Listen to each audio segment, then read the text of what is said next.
Okay, there we go. I don't know why my connection is this bad, but I should be able to get it fixed soon, but I don't know why it's being this bad. But anyways, for this third segment, I'm going to go ahead and continue to I'm going to talk about some of the players that were drug tested in the Olympics. So I'll be right back after this short break. Be sure to stay tuned for that segment and, to hear my thoughts. And let me know in the comments if you have opinions on some of these players getting drug tested, if you think that Anthony Edwards isn't telling the truth, or if you just have a hot take that you want to say. We are all ears. But I'll be right back after this short break. Looking for your daily fix of sports talk without having to pay for it? GSMC Sports Network is available on YouTube. Just search GSMC Sports Network. Get your fix of daily sports talk shows on YouTube, absolutely free. NFL, college football, NBA, MLB, MMA, UFC, fantasy football, and so much more. GSMC Sports Network has shows running all day long, with new sports shows starting every 2 hours. Just like on your favorite cable sports channel, except GSMC Sports Network is absolutely free. Just search GSMC Sports Network on YouTube to catch one of your new favorite shows, like the GSMC College Football Podcast, Chip Shot Football Podcast, Hoops and Heels Women's Sports Podcast, GSMC Basketball Podcast, and so many more. Check it out for yourself. GSMC Sports Network, now available on YouTube absolutely free. Search GSMC Sports Network on YouTube right now. And we are back with the third segment of the GSMC Basketball Podcast presented by the GSMC Sports Network. And in this third segment, I'm going to talk about the NBA players that apparently got drug tested after winning the gold medal for Team USA. This was a claim that was alleged by Anthony Edwards, a player for Team USA, and the headline is literally Anthony Edwards reveals which Team USA basketball players were drug tested after their gold medal victory at the Olympics, and you won't believe who they picked. LeBron James, Steph, and Kevin Durant, and just the article continues, led Team USA to win their 5th straight gold medal at the Paris Olympics 2024. USA defeated Victor Wembanyama's France at their home in the final of the Olympic basketball event. However, USA star Anthony Edwards later revealed that the United States trio, including him, Curry, Durant, had to take a drug test. So, in a shocking revelation during a seminar at the Fanatics Fest, Durant and Edwards told Boardroom that the Paris Olympics 2024 post-victory celebration, Edwards said, after the gold medal, him, Durant had what you call a drug test. Edwards added, we couldn't really celebrate in the locker room for real because him, KD, and Steph had to take like a drug test or something. That's what Edwards said. That's the quote. And, I'm just reading what the article's saying. So Steph and LeBron, they performed very well. And, I guess because they played really, really well and, considering their age and considering just how well that they played, the team sort of, the team inside that's in the operations decided to just have all three of them and, also Anthony Edwards. Well, I guess, all four of them, I have to say, end up being drug tested. And the fact, and, Steph Curry playing out of his mind in the final few games, I think a lot of people, that would make sense, I guess, to drug test him because, let's face it, the man is inhuman. He does a lot of things that are considered inhumane. The amount of shots that he makes are ridiculous in a row. And Kevin Durant as well, another ridiculous basketball player. Same thing with LeBron. All three of them are just ridiculous. And they all played out of their minds in the final games of the United States quarterfinal, and well, not really quarterfinal, but the United States Olympic tournament, because they ended up playing in the semifinal round as well as the final round. So the fact that they played so well in such a packed and in such a hostile environment goes to show you just how talented of a team they really are. And really, obviously this team, it's suffered a lot of setbacks regarding, the success and just how competent the players actually were. So the fact that every single one of the old players that was arguably criticized for maybe their old age and, still playing on the Olympics despite their old age, now that they're getting drug tested towards the end, I really feel like, a lot of people, they might think, okay, why are they getting drug tested? This is unnecessary. But a lot of other people in the sports world, they might think that this is, a sign of just how good these players actually are. I mean, if you get drug tested at the end of the game, then that means that you played so good that a lot of people, that the people that were watching you play didn't think that you were in your right mind, I guess you could say. Like, people didn't think that you were actually like who you were. People thought that you were enhancing your performance in a certain way. And I mean, obviously, with how Steph Curry was playing in that game, I mean, you had to watch him. Like, people, the French fans were devastated, and nobody, like, he made a ridiculous shot towards the end, and he was scoring at a tremendous rate against Serbia. We really needed that scoring coming in from him, and he ended up delivering. Same with Anthony Edwards. Like, they all played ridiculously well. And so I think, the fact that, again, this is going to be a little bit of a shorter segment than the rest of them, because, the fact that they all ended up getting drug tested towards the end is, it just goes to show you just how talented these guys actually are. Even though Anthony Edwards doesn't have a championship, he does have an Olympic gold medal, and that's one accolade under his belt that he has that several other stars in the NBA, they can't really say that they have.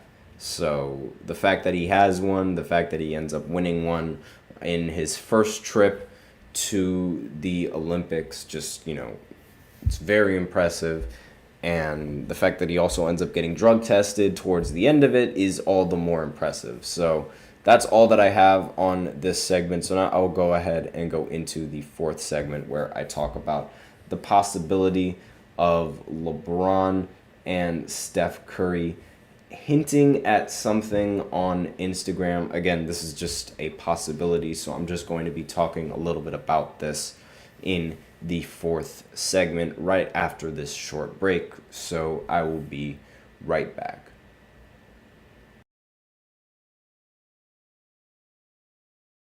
For the best and latest podcasts available anywhere, go to the podcast app on your cell phone and type in GSMC to access free content-rich podcasts on health and wellness, book reviews, sports, entertainment, relationships, social media, movies, technology, finance, and even weird news. Subscribe and download the GSMC Podcast Network's family of shows, available everywhere podcasts are found.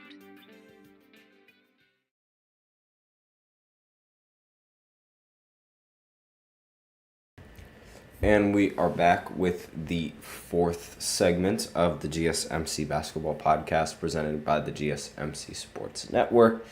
And in this fourth segment, I'm going to be talking about the possibility of LeBron and Steph potentially hinting at something on Instagram. So again, these are just, I'm just talking about possibilities. So this isn't really saying they're jumping from team to team. This isn't accusing any player of anything. They didn't do anything wrong, so don't expect any sort of news like that. But essentially, after these Olympics, after these LeBron and Steph Curry teamed up for the first time. A lot of people, they just cannot stop. They just love talking about this duo, and they really want to see this duo play again. So Steph Curry and LeBron, they fuel the speculation all over Instagram, posting a picture of the two of them. So LeBron and Steph, they've been rivals for decades, and since the towards the end of the 2010s, that entire era was just LeBron and Steph in the finals. And LeBron and Steph, they were named FIBA's Olympic All-Star. They were named to FIBA's Olympic All-Star 5, with LeBron James being named the MVP for the entire league. And since now the Olympics are over, LeBron and Curry are going back to playing for their regular NBA teams, who obviously are nowhere near as good as the teammates that they've previously had. And they're going to have to compete for a championship in this season. And even though now their championship hopes are arguably at the lowest they've been ever. I mean, the Lakers, they haven't been in title talks since 2020. And for Golden State, I mean, they ended up winning a title later after losing Kevin Durant. But now that they don't have Klay, Steph Curry has never won a playoff game without Klay Thompson. And, that's a scary fact in of itself. But going into the playoffs without Klay Thompson is another thing that Steph Curry is going to have to just get used to. So, while the likelihood of them winning a championship is probably never going to happen, the possibility of LeBron and Steph teaming up on an NBA team has been floating around ever since they played in Paris. Like, ever since they suited up together in the same uniform, a lot of people were talking about the possibility of them being on the same team. And after they ended up winning the gold medal, they ended up posting the exact same picture of them having the gold medal in their possession. Now, I would post the picture up here, but I don't really have it. And I mean, if you see it, like, it's clear as day. They both have the exact same picture. LeBron's holding the gold medal. Steph Curry's also holding the gold medal, and they're pointing it at the camera. And obviously, Lakers fans, they would get very excited adding Steph Curry to the duo of LeBron and Anthony Davis, and that would immediately make them favorites to win the season. Not to mention, you have to remember that the Lakers, they also had a trade in place that probably would have sent LeBron to Golden State for which player? I have no idea. In exchange for who? No idea, but most likely the plan was to team up LeBron with Stephen Curry. And obviously the LeBron's agent, he just didn't want any part of that, so they ended up scrapping the idea. But imagine LeBron and Steph playing on the exact same NBA team. Like, the amount of havoc that they would completely bring onto every single squad in the NBA is devastating. Like, you're talking about pairing up the best player ever and then pairing him up with the best shooter ever. Like, that's just a recipe for disaster if you're every single NBA team that isn't that team. And Steph Curry even admitted that he had healthy resentment for LeBron James after, being teammates. And, it took some time it obviously took some time for the two of them to get used to each other for so many years.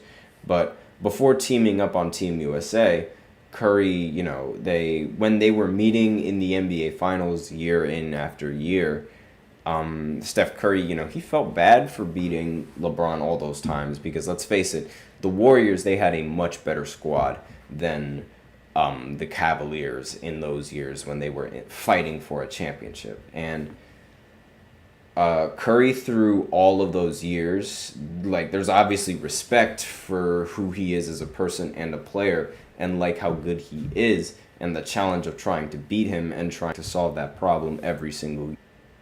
I have no idea why. I have no idea why it keeps disconnecting, but it just keeps. All right, whatever. It's back again. Anyways, let me know in the comments what you guys think. Do you guys think that it's better for LeBron and Steph to be rivals? Would you rather see the two of them team up, or would you rather see the two of them leave both of their situations and join completely different teams?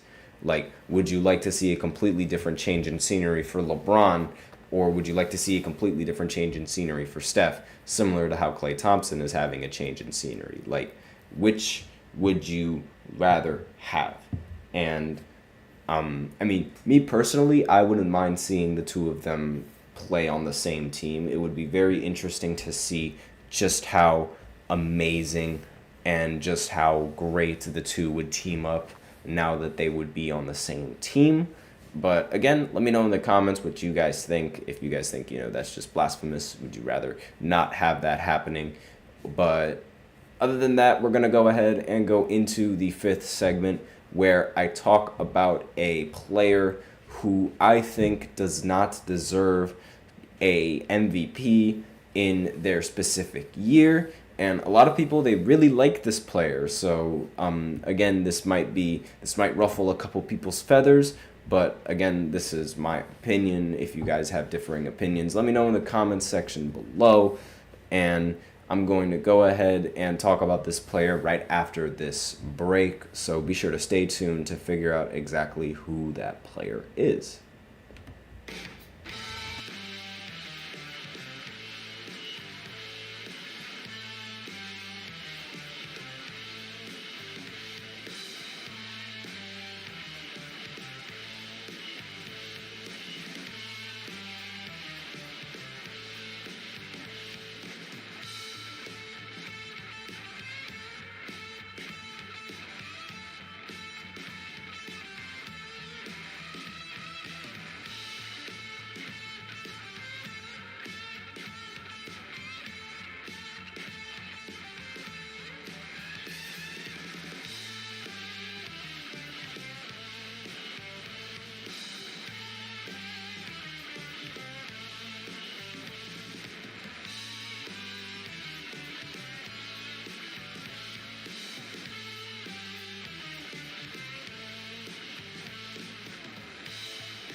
And we are back with the fifth segment of the GSMC Basketball Podcast, presented by the GSMC Sports Network. And in this final segment, I'm going to be talking about a player who, in my opinion, did not deserve to win the MVP for a specific year. And the year that I'm talking about is in 2001. For those of you who don't know who won the MVP in 2001, it was the one and only Allen Iverson, the 6-foot shooting guard that, a lot of people, he has a lot of fans in Philly. He has a lot of fans in a lot of media outlets and a lot of viewers. They really like Allen Iverson. He's a short guard. He has such tremendous talent in the league, and he made a name for himself for being one of those short guards that was able to create shots off the dribble, and he brought a lot of oohs and ahs to the crowd. And a lot of people, they really, really like watching Iverson, and they really like Iverson's game. And Iverson ended up winning his only MVP in 2001, and the season gets talked about a lot because he's a shorter guard, and he was able to lead a really decent team to the NBA Finals. And obviously, I understand the MVP isn't talking about just the playoffs as well as the finals. It's just the regular season, but really, that's another big reason why this season gets talked about. It also gets talked about because of Iverson's playoff performance. And Iverson, in the regular season, he ended up averaging 31 points, 4 and 5. Like, he ended up averaging 4 rebounds and 5 assists, as well as shooting 42% from the field, missing 11 games in the regular season. And again, like, the averaging 31 points per game is very, very impressive. But in my opinion, the real MVP of this season should have been Shaq. Like, easily should have been Shaq in this year, as opposed to somebody like Allen Iverson in that year. I mean, Shaquille O'Neal in the regular season, in the playoffs, he was completely different. And in the regular season, he was also just a completely different animal, especially on the Lakers. And in 2001, somehow Shaq ends up getting put in the third place voting for MVP in 2001, which I just don't understand, because he ends up putting up 28 points per game on 12 rebounds, as well as getting 3 assists. And I mean, the 3 assists aren't really that impressive, but I mean, he also a much taller center to be able to rack up much better averages, much more efficient averages in the paint, getting layups and getting dunks in the paint, as opposed to the efficiency of a much shorter guard. So it makes total sense how Shaq would have Allen Iverson completely beat in the efficiency category, which in turn would mean that I would much rather have Shaquille O'Neal and his production on the team more so than I would have Allen Iverson's production on the team. And the fact that Shaq only ends up making it third in MVP voting for this year, really, I'm just questioning what were the voters thinking, because he really should have won back-to-back in this year. And again, Iverson, he had a really great season. I'm not saying that Iverson didn't have a great season, but I would much rather have Shaq's efficiency and his numbers and what Shaq was averaging in that 2001 season was inhumane. And the fact that the Lakers capped it off with an even better postseason run, they only ended up losing 1 game, and that 1 game was to the 76ers. But aside from that, they only ended up losing 1 game. Him is in the chat. What's going on, my guy? Nothing much. Just talking about how I feel like Shaq deserves the 2001 MVP over Allen Iverson. And aside from the fact that Iverson had a much better, a much more popular season, because let's face it, Iverson's 2001 season is one of the most popular seasons in the entire history of the NBA. And really, if it wasn't for what do I want a hot take from you, or do I think that's a hot take? I mean, I don't really think it's a hot take, because I feel like Shaq easily had the better year in 2001 than Allen Iverson did in 2001, mainly because his advanced numbers and his efficiency, they all just completely destroy Allen Iverson's in that year. And there isn't really, I'm surprised that Shaq, again, he was, for some reason, he was third in the MVP race, which is just ridiculous in my opinion. I would expect him to be at least second in the MVP voting, and he really should have won the MVP. He should have won back-to-back, because he ended up winning in 2000, the 1990-2000 season. But him is saying an MVP is saying that LeBron doesn't deserve an MVP in 2010. I respectfully disagree, because LeBron deserves every MVP he gets and maybe more. So I respectfully disagree with LeBron not deserving an MVP in 2010. And if anything,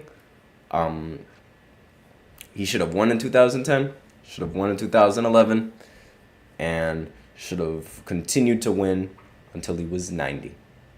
But Anyways, aside from that, yes, I do think Shaq deserves this MVP. If you think otherwise, let me know in the comments what you guys think of this MVP race. If you would rather, Iverson keep the award, if you would rather somebody else other than Shaq wins the award, or excuse me, maybe somebody completely different in the MVP race, like maybe even Tim Duncan deserves the MVP award in 2001, aside from somebody like Allen Iverson, or maybe even somebody like Kobe, maybe somebody like T-Mac, somebody that we haven't heard from in the 2000s yet. But aside from that, that's all I have from you on this segment. Again, we enjoy hearing what you guys have to say. And thank you so much for tuning in to the GSMC Basketball Podcast presented by the GSMC Sports Network. Your support means a lot to us. So remember to subscribe to the show, leave a positive review, follow us on Facebook, Twitter, TikTok, and Instagram. Again, we love hearing what you guys have to say on the show. And whether you have a burning question, a hot take, something you've been dying to say, we're all ears.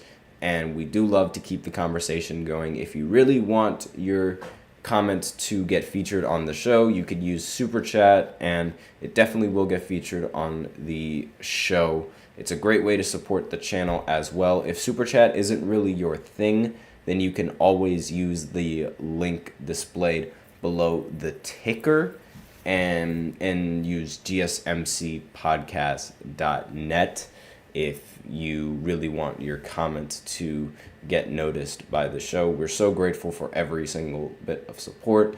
We do have time for one more question. Him in the chat says, in 2009, Kobe was going insane and had one of the best years of his life. Yes, I know. Everyone loves talking about Kobe Bryant and what he did in 2009, but I'm sorry. LeBron, he was the better player. He was just the best. I mean, Kobe, he ended up winning an MVP in 2007. He already got his MVP, and he should have won a few more in the earlier years, I think that. But in 2009, LeBron easily should have won the MVP. No questions, no ifs, ands, or buts about that.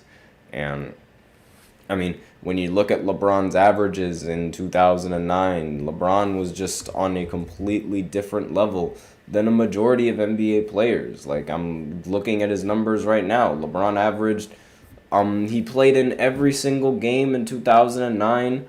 Well, except for like one game, he averaged 28 points. And, I mean, obviously, he ended up winning the MVP in 2009 with those numbers. He averaged 28 points, 48% from the field, 34% from three, 7 rebounds, 8 assists. He was just a completely different, demon. He averaged 7.6 rebounds and 7.2 assists, but the 7.2 assists, that's basically 8 assists. And really, he was the best player in the entire NBA of that year. There was no question about it. And the Cavs, they had a really good record to show for that too. They ended up winning 65 games, which you have to that ultimately gives you a boost in your MVP rating. If you win, if you're the best player on the best team and you win a majority of the games, then chances are you're going to end up winning the MVP. That's almost always going to happen. They ended up winning 66 games, and winning that many games and you being the clear reason why you're winning so many games, obviously you're going to win the MVP in that year. It makes no question about that. And I understand Kobe, he ended up winning a championship in that year, but again, we're only talking about the regular season. So and I understand Kobe, he played in one more game than LeBron did, and the numbers, they're rather similar, but again, I would much rather have LeBron than Kobe. It's just that simple. But that's all that I have on this for this final segment. Thank you for that question. That was a very interesting question. And again, I would much rather have LeBron. Let me know in the comments what you guys think. Do you guys think that LeBron should have kept the MVP in 2009? Do you think it should have gone to somebody else? Do you think